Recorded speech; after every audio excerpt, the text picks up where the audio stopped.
listening to Living with ADHD and CPTSD, available on Apple and wherever you get your podcasts.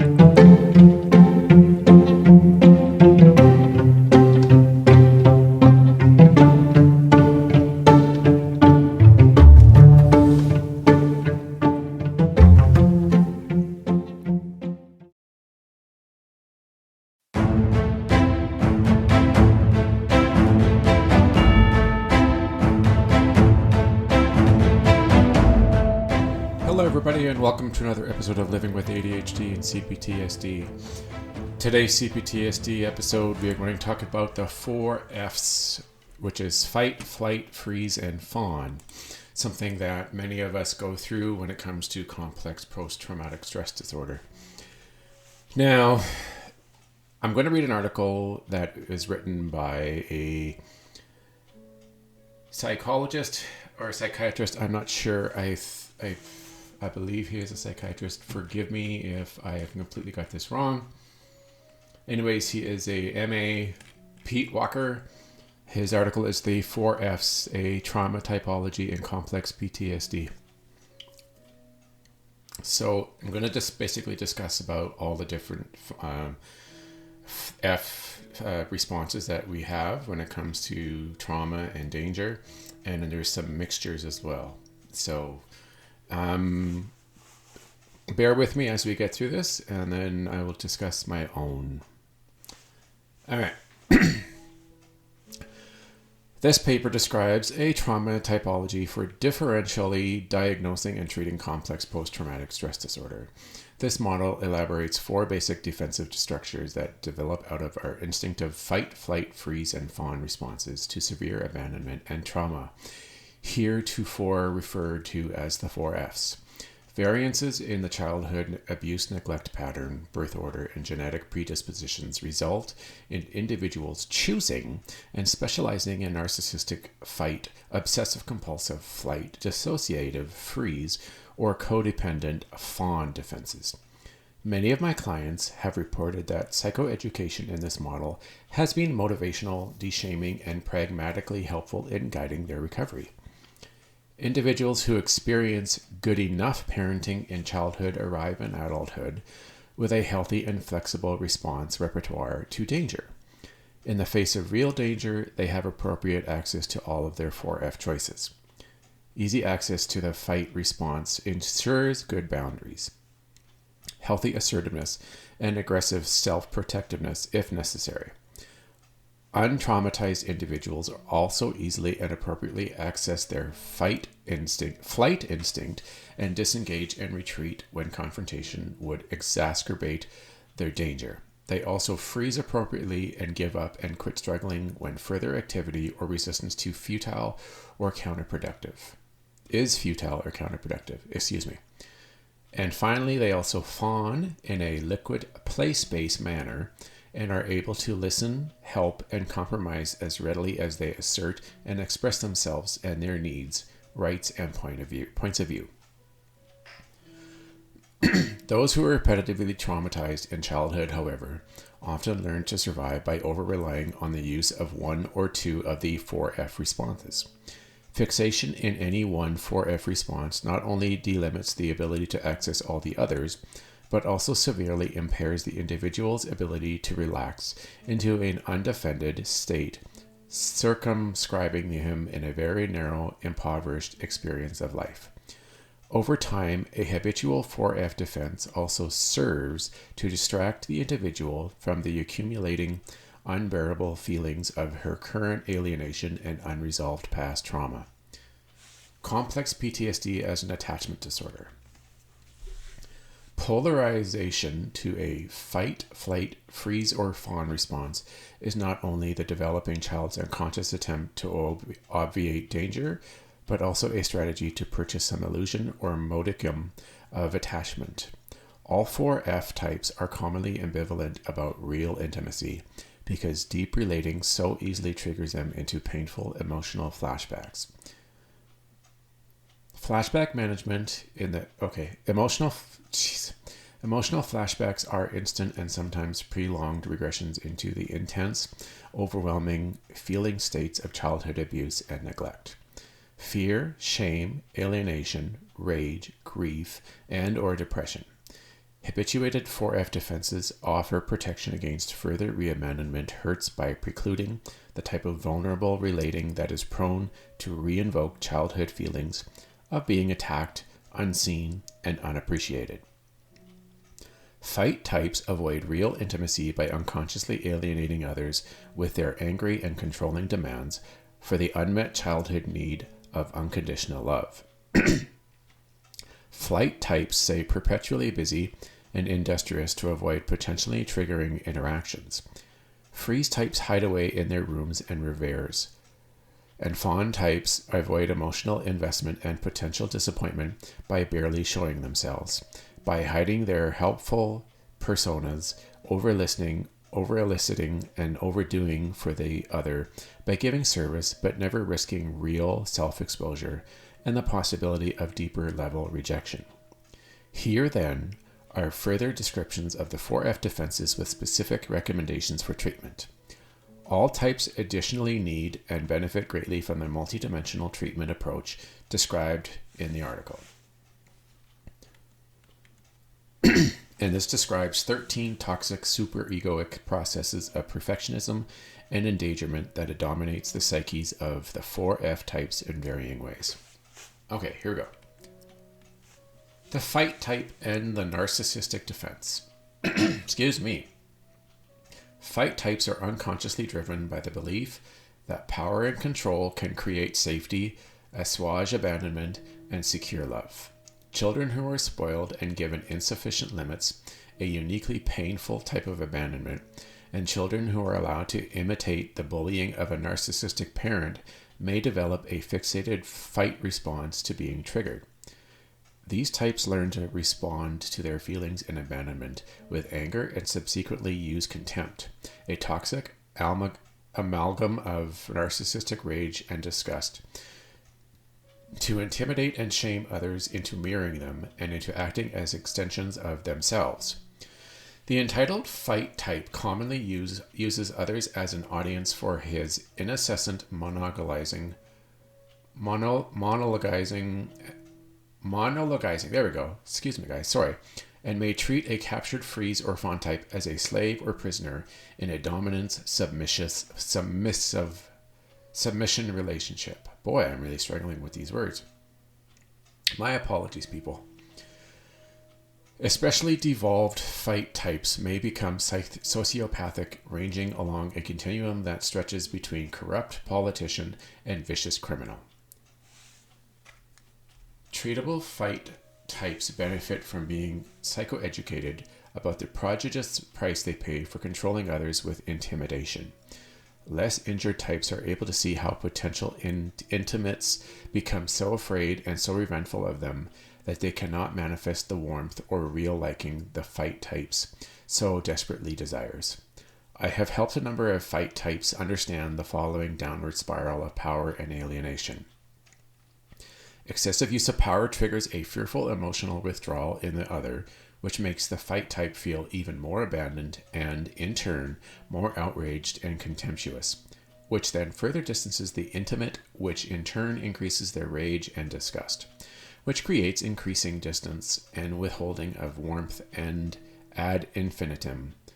Fight types need to learn to notice and renounce their habit of instantly morphing abandonment feelings into rage and disgust. As they become more conscious of their abandonment feelings, they can focus on and feel their abandonment fear and shame without transmuting it into rage or disgust, and without letting grandiose overcompensations turn it into demandingness. Unlike the other 4Fs, fight types assess themselves as perfect and project the inner critic's perfectionist processes onto others, guaranteeing themselves an endless supply of justifications to rage.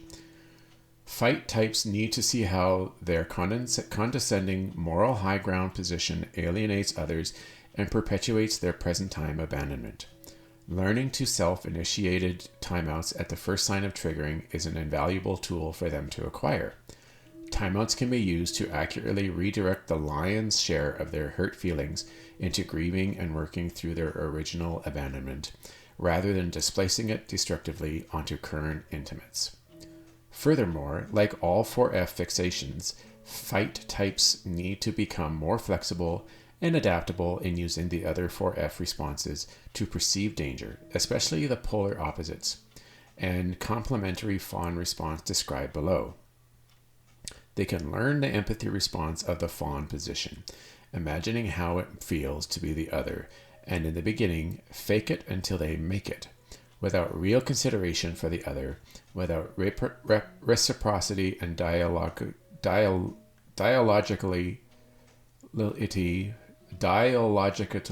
oh my god, simpler words to be honest. Okay, the real intimacy they crave will remain unavailable to them. The flight type and the obsessive compulsive defense.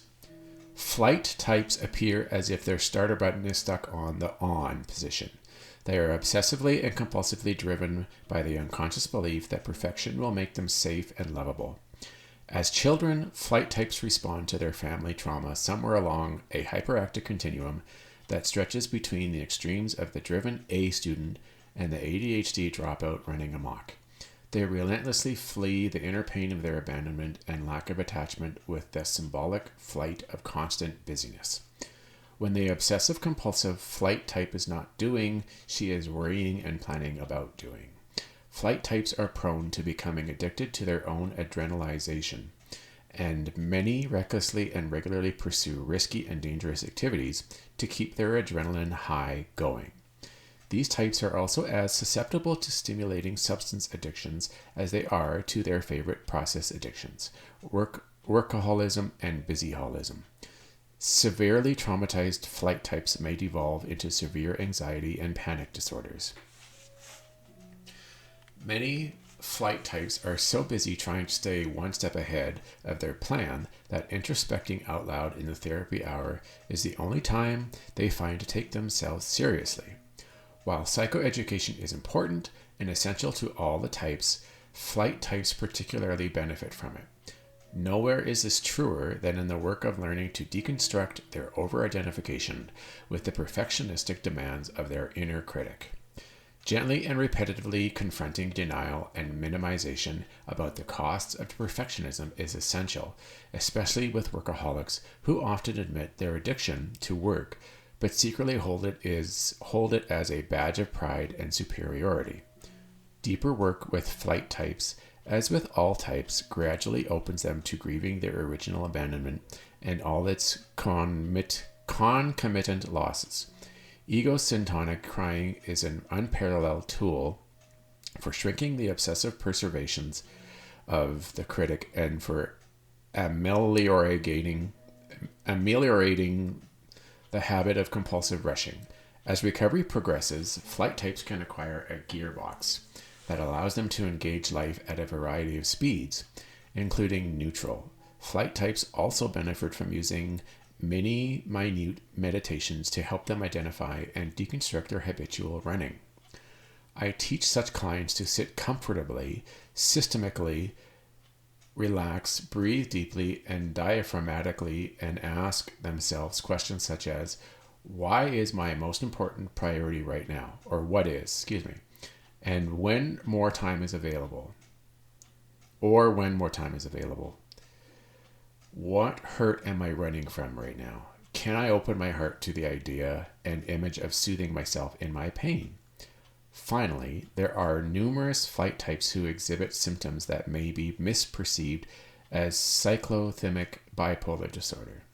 I address this issue at length in this article that he has written. The freeze type and dissociative defense. Many freeze types unconsciously believe that people and danger are synonymous, and that safety lies in solitude. Outside of fantasy, many give up entirely on the possibility of love.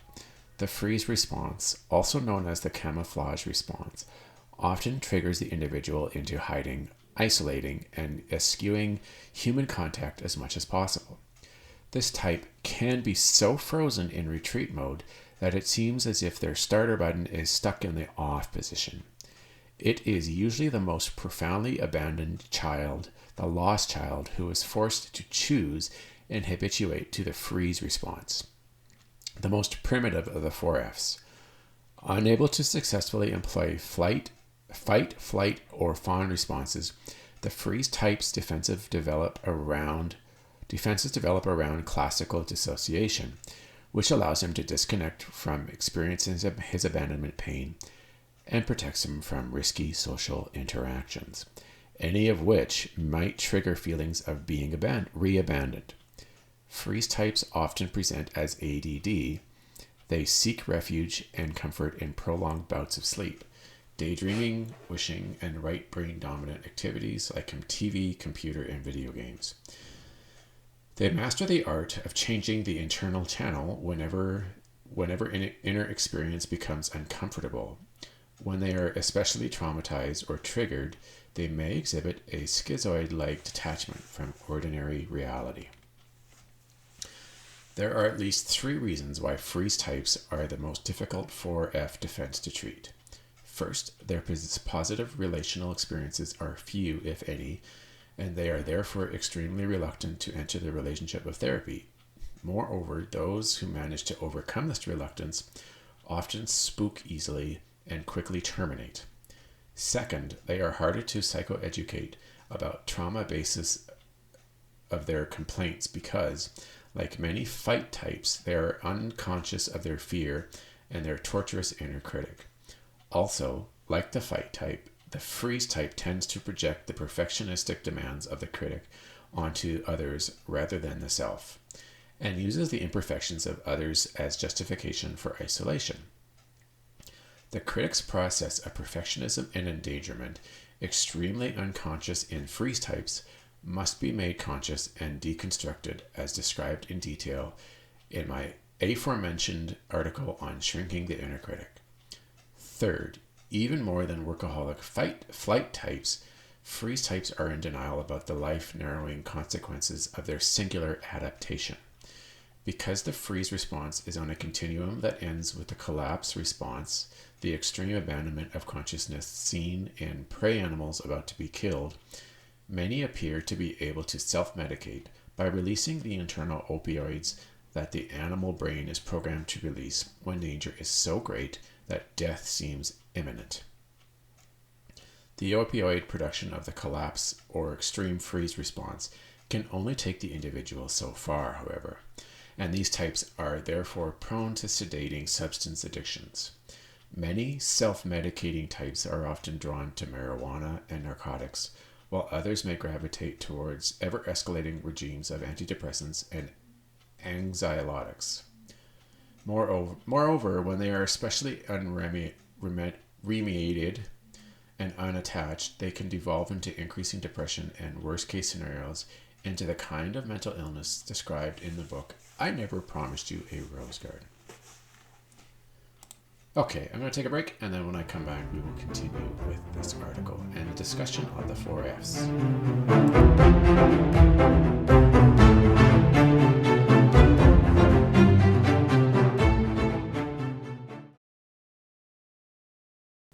The Fawn type and codependent defense. Fawn types seek safety by merging with the wishes, needs, and demands of others.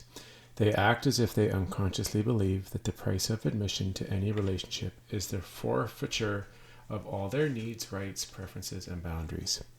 They often begin life like the precious children described in Alice Miller's The Drama of the Gifted Child, who learn that a modicum of safety and attachment can be gained by becoming to the helpful and compliant servants of their parents.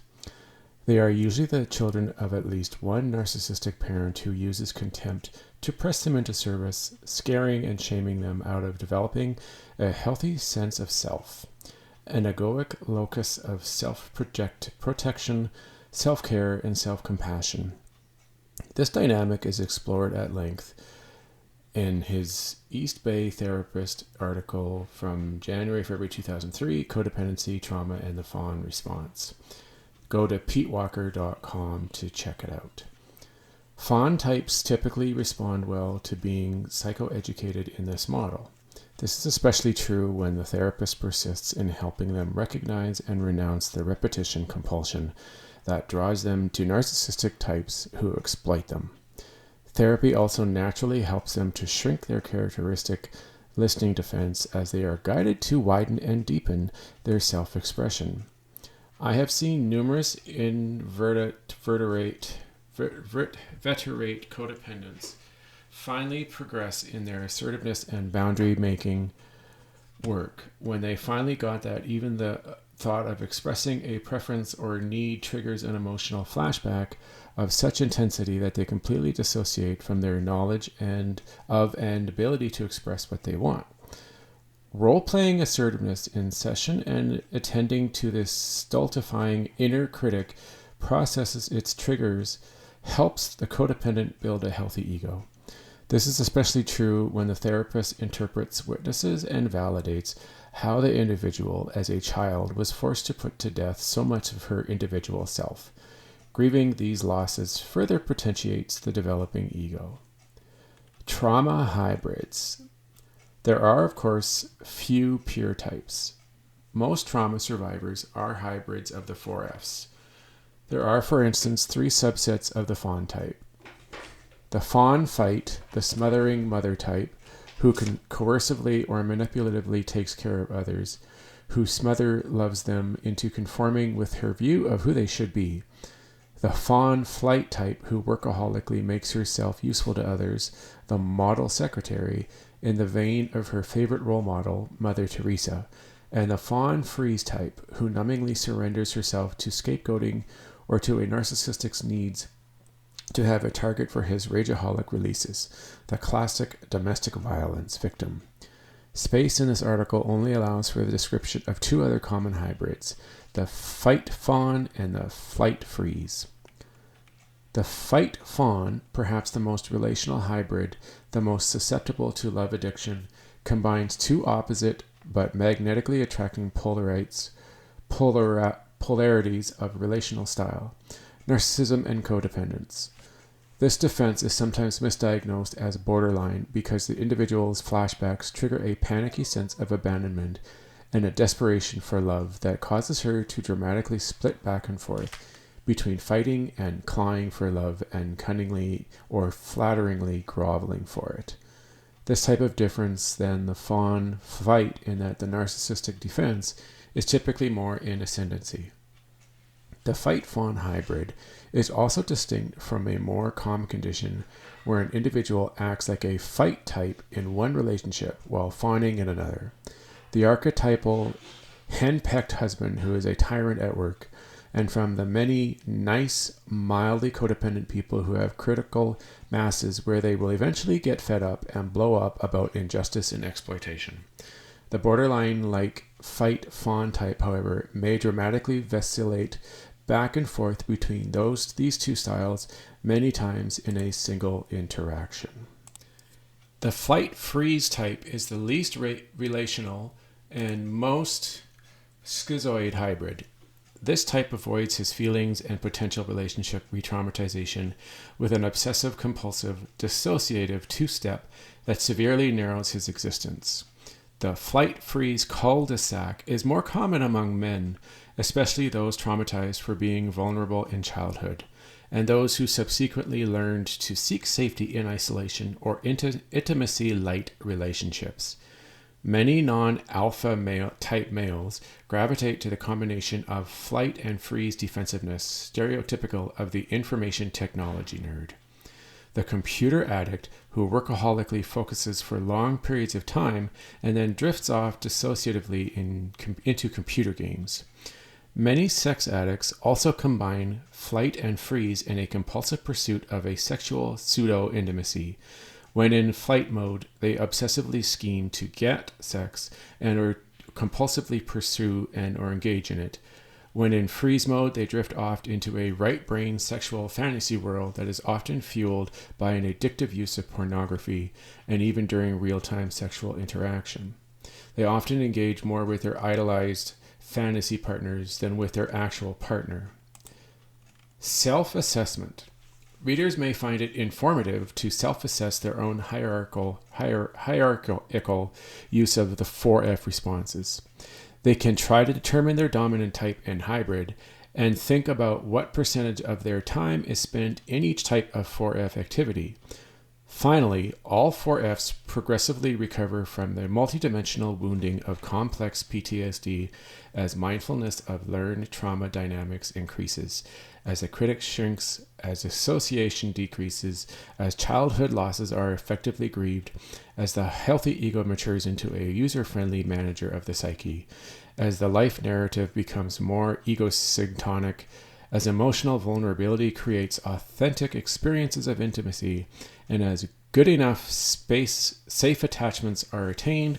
Furthermore, it is also important to emphasize that recovery is not an all or none phenomenon, but rather a gradual one marked by decreasing frequency, intensity, and duration of flashbacks. There we go. Okay, so the only thing, the majority of this is dead on spot on, not dead on, spot on in my opinion. The only thing that I am not fully agreeing with is the method, that the ego part of this. I think the more effective method of healing and recovery is the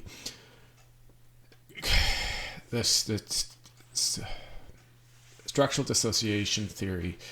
Excuse me, I had to think about it for a second. My brain kind of went blank there.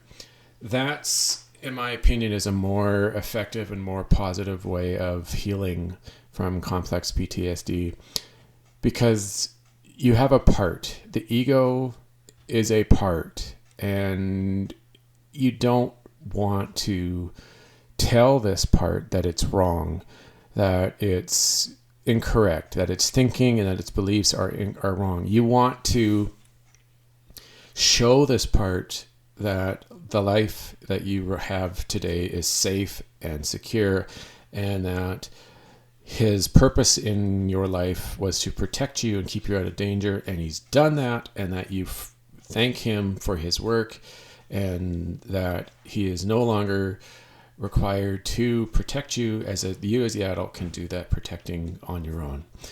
That's the difference.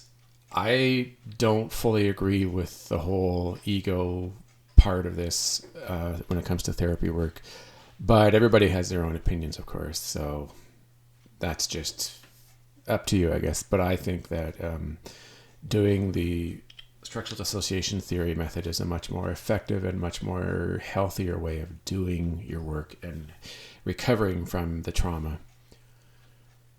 Anyway, okay, so here are a few examples of different responses. So there's the flight, freeze, fight, and fawn. So here are some examples of responses. So flight responses: burying yourself in writing articles, work, phone calls, busyness, exercise, running to the cabinet and instinctually eating sweets or snacks for comfort food, physically fleeing a space and hiding someplace I feel less vulnerable, in the bathroom, the car, or in extreme distress cases under a bed, under a desk, running from relationships and people getting close to me, ghosting them, replying late, and so on, delaying and ignoring difficult conversations. So that's your flight responses.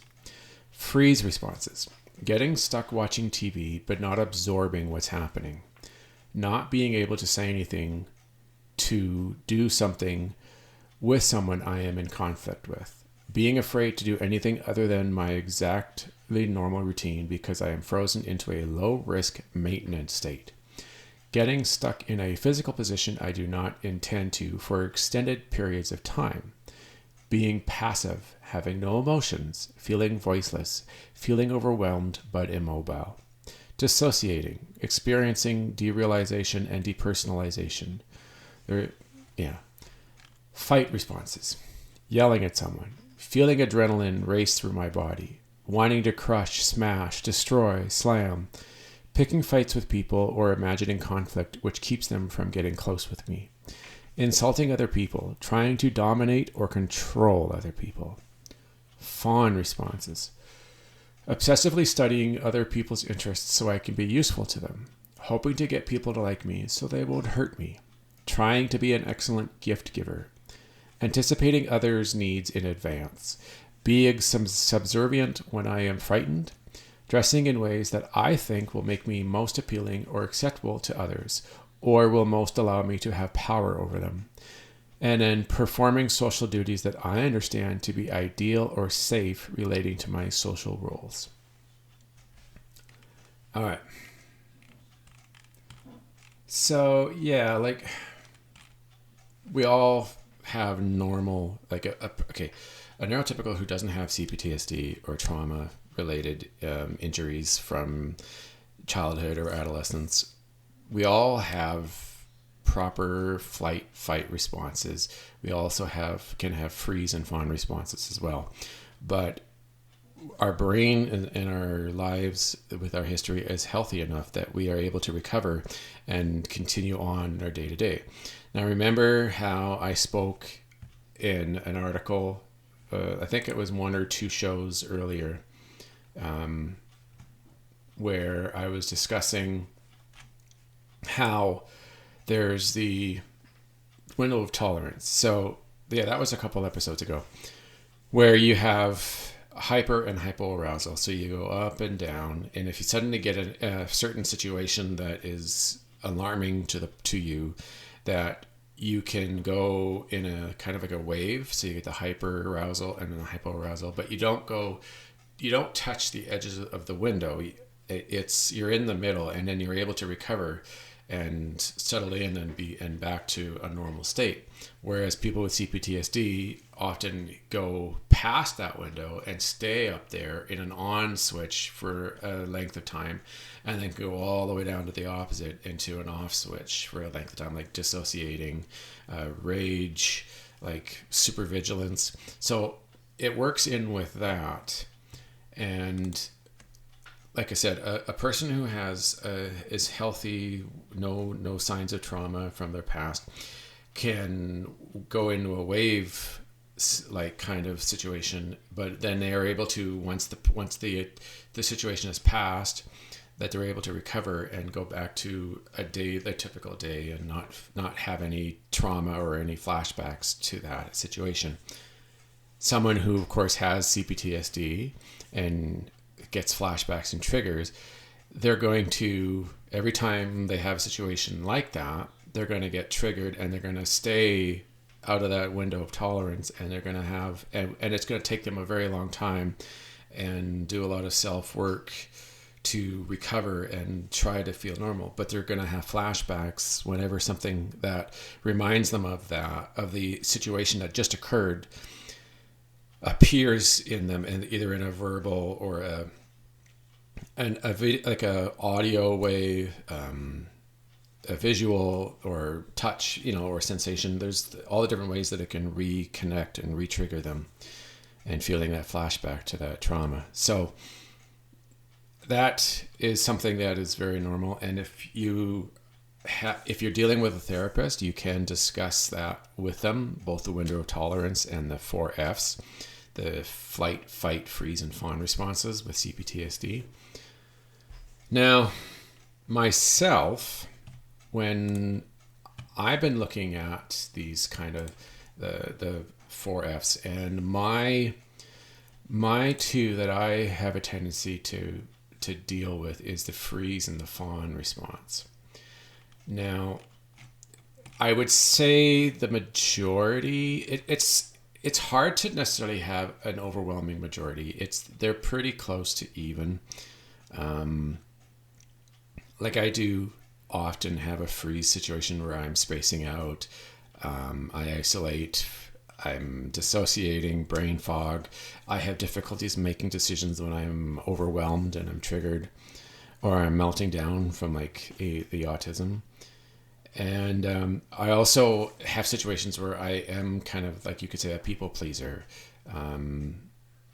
I try to think about what I'm going to say and avoid saying things that could bring potential conflict. Having a hard time standing up for myself, saying no, like concerned with social standing, but sometimes I'm not necessarily that way. And those are the 2 that I always tend to have occurring when when I'm starting to get stressed and I'm starting to have that overwhelmed feeling, and I'm, especially with my ADHD, I'm way more susceptible to a lot of these because of the fact that I have such an impulsive state. Like I am an inattentive ADHD diagnosis, but I do have a bit of impulsiveness that is still in me that reacts to this. So sometimes I can say things without thinking about it and get myself into trouble, which causes the person to react strongly and in an angered state of or way. And then of course I either freeze, like I tend to freeze and dissociate or stop talking and just kind of get stuck. And then I could also at times have done where I try to do the fawning, where I try to, play the victim, or I'm trying to say, oh, I can do this. Let me do that for you. I want to fix it. You're trying to accommodate for what you've done, and you want to try to make it better instead of necessarily listening and acknowledging what they've been saying to you. And often if I could just, and I'm getting better at it, but if I could just learn to more often, when a situation gets hectic and someone's upset at me because of something that I have done or said, I do need to improve the ability to be calm and be like grounded and do something like acknowledge the person's feelings and understand what they are going through due to that action, and then make an apology and just be better at listening and focusing on what they're talking about. It is difficult when you have the CPTSD because especially if you're in a hypervigilant state, you're more likely to react and suddenly become triggered and then get into that freeze state where you just really can't do anything. Now, I have on a few times, I have done the flight response. Sometimes I get worried, or I panic about it, or I have a lot of anxiety relating to the situation that's coming up in the future, or that could be happening. And there have been times where instead of even getting to that possibility of it occurring, I run away or avoid it altogether because I wasn't very comfortable and too scared to even deal with the possibility of the negative response that was occurring.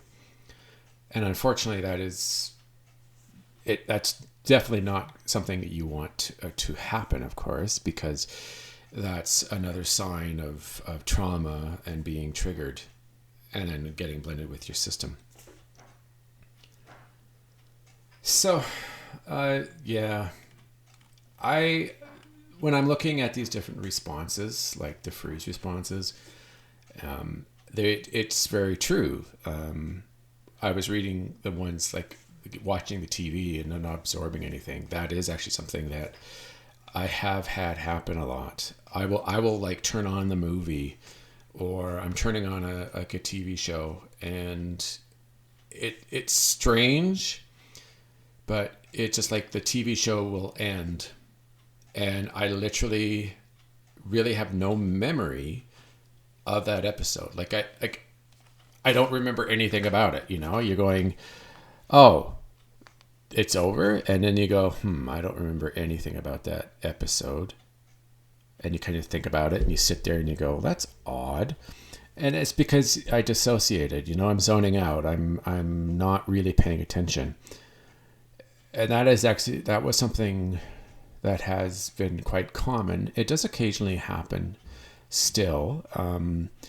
Sometimes I get so distracted by other things like my phone or my tablet or something is going on around me that I lose interest in what I'm watching, and then you're done. And before you know it, you don't even remember what you watched.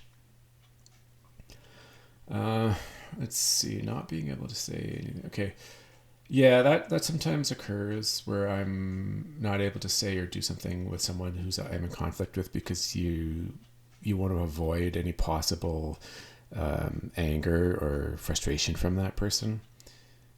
and being passive and having no emotions, feeling voiceless, overwhelmed, and immobile. I have heard that occur a number of times in the past and recently as well. And then, of course, the dissociating and the derealization and depersonalization. Yeah, that definitely has happened with me. And then with the Fawn responses that I read out earlier, I do try to anticipate others' needs, but that usually is incorrect. Although I am very intuitive, so sometimes I do tend to get that right. And I do when performing social duties, I definitely try to be ideal or safe relating to the roles. Like I don't try to push my boundaries or go beyond what I feel is comfortable or what is safe that I think people are going to respect and like. And I'm not a very good or not very good at taking risks when it comes to social situations because I'm too scared to upset them and have them walk away from me. Yeah.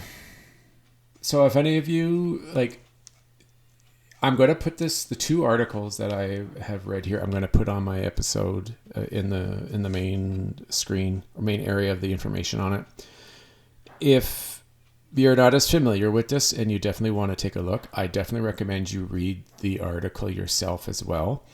And then you can check it out, see what you feel you fit into the best out of the four. And maybe you've got a hybrid. Like myself, I've got the freeze fawn response as a hybrid that I tend to do. There's a good chance that you have a hybrid too, and you're not likely going to be just one of the four. All right, everybody, that is today's episode.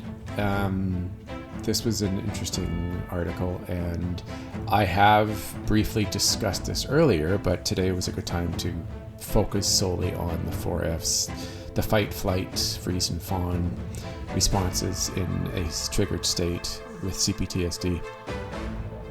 I hope you enjoyed listening to this episode.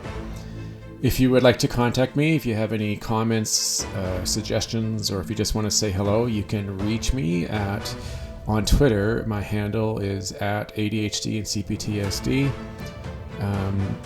I am often on, so you can get a hold of me, and I would be more than happy to respond and have a chat, or even if you wanted to be a guest on the show, I am more than open to doing that. I think that would be a lot of fun. I have had guests on in the past.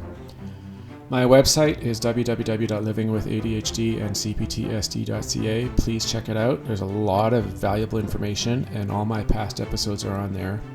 Of course, my episode is on Apple and Spotify and Google and iHeart. All the major channels have my podcast as well. So you can if there's anybody who you think could benefit greatly from these episodes, tell them about it. Tell them that they're on any of the platforms, so they're easy. It's easy to find, and just have them look for the name of the podcast. If you would like to donate and help me maintain my show, you can go to ko-fi.com/livingwithadhd and CPTSD, and you can do a monthly donation, or you could do a one-time donation, which both would be very appreciative.